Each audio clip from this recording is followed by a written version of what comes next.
to the Lincoln Podcast, where we make learning English fun, practical, and engaging. I'm Huân. And I'm Lara. Today we dive into gestures and how we express emotions. That's right.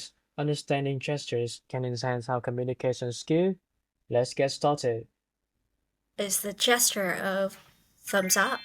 This is a positive sign indicating approval or agreement. For example, when she finished her presentation, everyone gave her a thumbs up.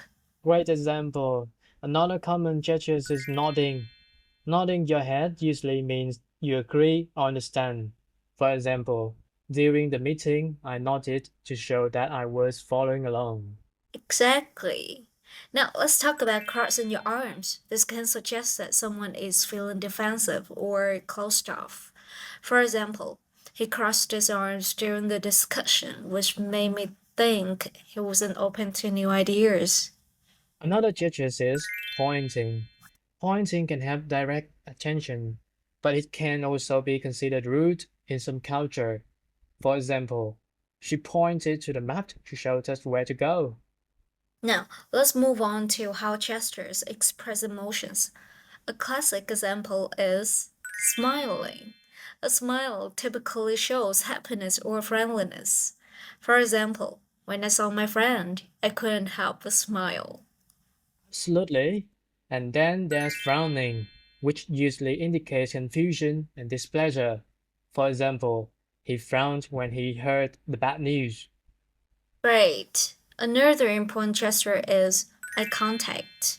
Maintaining eye contact can show interest and confidence, while avoiding it may suggest shyness or dishonesty.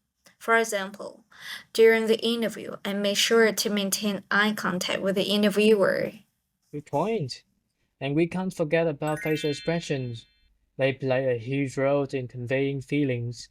For example, her facial expression changed from surprise to joy when she received a gift. So, there's a grab on gestures and emotional expression. Let's quickly recap what we discussed today. Thumbs up, a sign of approval. Nodding, indicating agreement. Crossing arms, suggesting defensiveness. Pointing, directing attention. Smiling, showing happiness. Frowning, indicating displeasure. Eye contact, showing interest. And facial expressions, conveying feelings. Which of these gestures do you find most interesting? Let us know in the comments and try using them in your conversations.